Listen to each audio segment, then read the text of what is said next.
Tollywood senior నటుడు రాజేంద్ర ప్రసాద్ తాజాగా చేసిన కామెంట్స్ నెట్టింట వైరల్ అవుతున్నాయి. ఆయన నటించిన వెబ్ సిరీస్ హరికథ ప్రీ రిలీజ్ ఈవెంట్ ఇటీవలే హైదరాబాద్లో జరిగింది. ఈ కార్యక్రమంలో పాల్గొన్న రాజేంద్ర ప్రసాద్ ప్రస్తుత సినిమాలపైన సంచలన కామెంట్స్ చేశారు. ఈ కలియుగంలో వస్తున్న సినిమాలు, వాటి కథలను మీరు చూస్తున్నారు. నిన్నగాక మొన్న చూసాం. వాడెవడో చందనం దుంగల దొంగ, వాడు హీరో. ఇటీవలే హీరో పాత్రలకు అడ్డాలు మారిపోతున్నాయి. నాకున్న అదృష్టం ఏంటంటే నేను 48 ఏళ్లుగా సమాజంలో మన చుట్టూ ఉన్నటువంటి క్యారెక్టర్స్తోనే విలక్షణ హీరో అనిపించుకున్నాను అంటూ చెప్పుకొచ్చారు.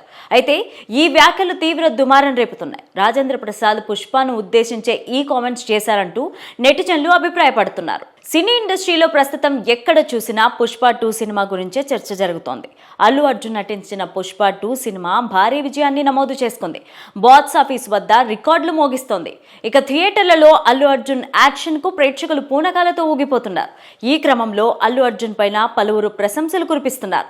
ఈ నేపథ్యంలోనే రాజేంద్ర ప్రసాద్ చేసిన వ్యాఖ్యలు సంచలనంగా మారాయి. అయితే చందనం దొంగ హీరోనా అని ఫ్లోలో అన్నారా, లేదంటే కావాలనే అన్నారా అనేది తెలియాల్సి ఉంది.